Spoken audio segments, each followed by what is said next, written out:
Alright guys, welcome to another beer review, and today we're going over to Mikkeller Baghaven, and we're having a look at the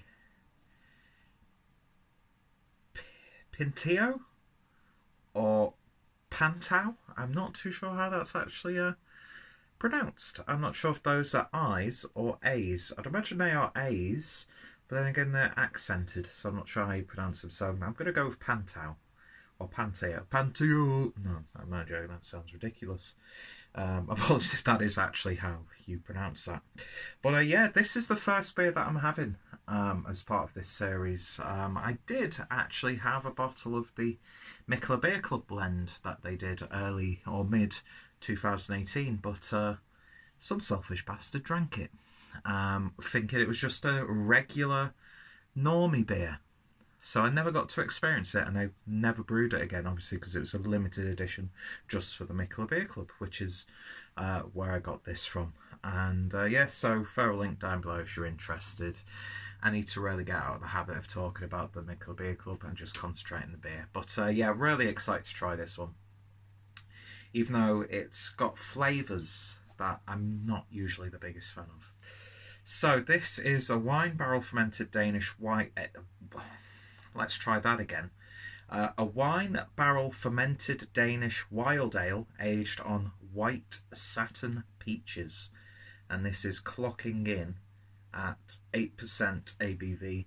Gorgeous artwork there, nice and simple, very classic. Lovely green bottle, and just look at the colour of that already.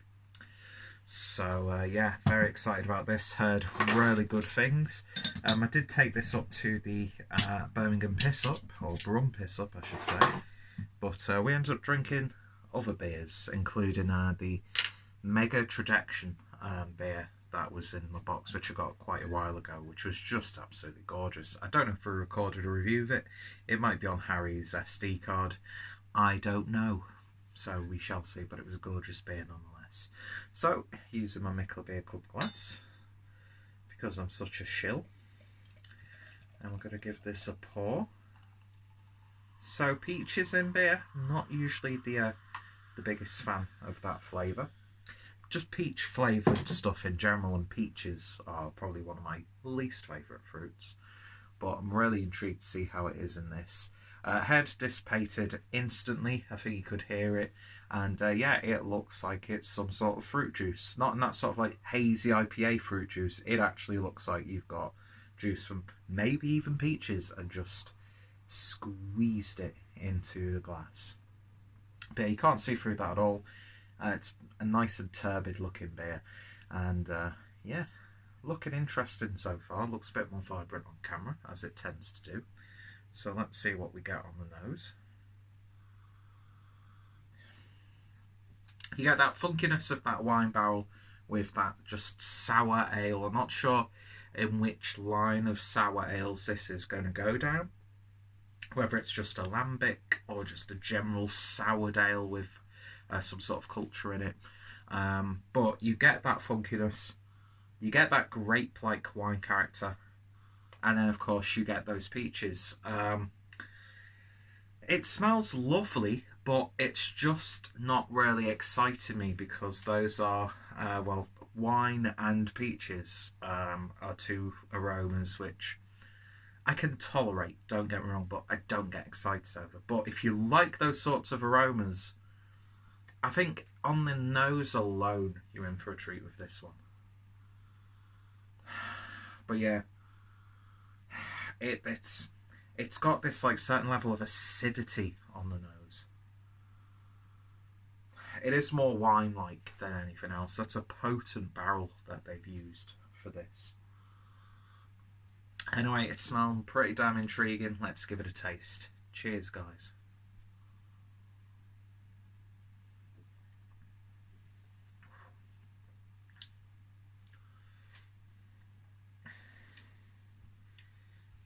I've not had a sour beer that's actually been quite puckering. And that certainly is. That is just like, on the second sip, do you know what that's really reminding me of? You know the Haribo sour sweets? the sort of like dummy shaped ones. That's what it's reminding me of. It's like they've taken sour jelly sweets and somehow made an alcoholic beverage out of it that isn't just like an alcopop. Do you know what I mean? Yeah, those tangy confectionery sort of flavours. It just reminded me of being a child and opening a bag of sweets. It's ridiculous. Your palate gets acclimatised to that really quite quickly. So it's not like every time you take a sip. But that initial hit was quite strong, which I haven't had that happen with a sour beer for quite a while. But yeah, the wine flavour, that sort of like, what's the word I'm looking for? It's not viscous, because viscous is like to do with texture. Vinous. That sort of like grape-like vininess. That's not a proper word. Learn basic English, Peter. Those like wine characteristics you get on the nose actually really don't come out too much on the flavour. It's lovely sweet peach flavour. It's not too potent, it's not too in your face. It doesn't get to that point where it can sometimes come across as like synthetic, as if there's been stuff added. It's got that genuine flavour. And yeah, it's a lovely, lovely beer. 8% ABV, masked beautifully. Getting quite a bit of acidity though as it's going down, so I'm going to be taking my time with the rest of this beer. Yeah, in terms of like sour beers, not something that I would go out my way to try again. But I'm so thankful that I've got to try it. See, with beers like this, I love sour beers. I love Gozers, I love Berliner Weisses, I love fruited sours. But these sort of like wild sours, just, I think it's because I've had such little exposure to them in the grand scheme of things. And you do tend to find that these beers cost ridiculous amounts of money per bottle. And yeah, rightly so, because they are brewed in such a way where so many things could go wrong. You know, they're prone to infection, all the shit that's in the air, and the wild bacteria and yeast. And of course, if it's not conditioned properly, you know, you can be in a hell of a lot of trouble. So, you know, it is a real craft and artistry within a craft and artisanal sort of profession. But I don't know, it's just, I wouldn't go out my way to buy this beer again. But I'm sure there are people who would try this and they'd be head over heels with it. I mean, I'm not going to, just look at the gunk at the bottom of that. And that was even after I gave it a bit of a swirl, do you know what I mean? It's just, it's layered in the bottom of there. And not sure if you could see any bits and bobs. Not well, yeah, some little chunks towards the where the stem of the glass is. But yeah, it's a lot more sherbety actually when all of the beer's in there. Yeah, I think this one is beers that I should actually be getting a bit more excited than I am. But it's just not something that I would gravitate towards to. But if you like these sorts of beers, it's wasted on me. I'm just going to come out and say this style of beer is wasted on me. Do you know what I mean? I know plenty of people who would drink this and they would be screaming from the rooftops at how fantastic it is. I see that. Although peach isn't exactly my favourite flavour, it's very tolerable in this. The base sour ale is really nice, and the wine barrel just adds a little bit more of a complexity to the beer overall. Very sticky on the mouthfeel. Nice upper end of medium mouthfeel, so it's very bold.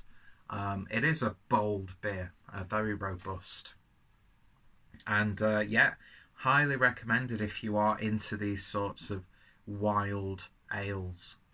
Especially soured one. Well, most wild ales are soured, but you know what I mean.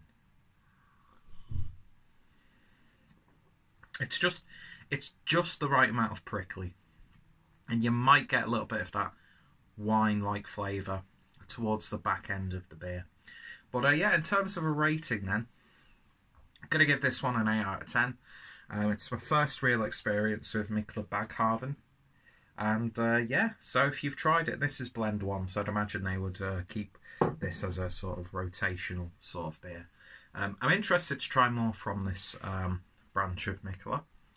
But yeah, I don't know if I would get another bottle of this. So then that would go against what my scoring is, because if it's a 7 out of 10, then I would get it. But I feel like this, for me, where I stand now, is more of an experience beer, so that's why it gets an 8 out of 10.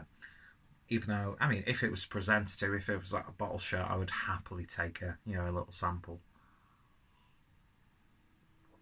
But yeah, it's balanced enough, because there are so many dimensions where this could have just gone obscene, and which could have catered to different palates, of course. But for me personally, it's just not my kind of sour, but I think it's a beautiful little beer. And I'll leave it at that, so 8 out of 10. So check out Mikkeller Baghaven, check out my Mikkeller playlist, check out the Mikkeller referral link, helps me out, and you get a nice discount on your own beers as well. And yeah, if you've tried it, let me know your thoughts, opinions down below. Where am I going wrong with this sort of beer? Just give you some pointers of what I should look for, that sort of thing. And yeah, if any of my friends have held beer tubes have reviewed it, then I'll put their links down below. And yeah, so thank you guys for watching, and I shall hopefully see you all later. Cheers.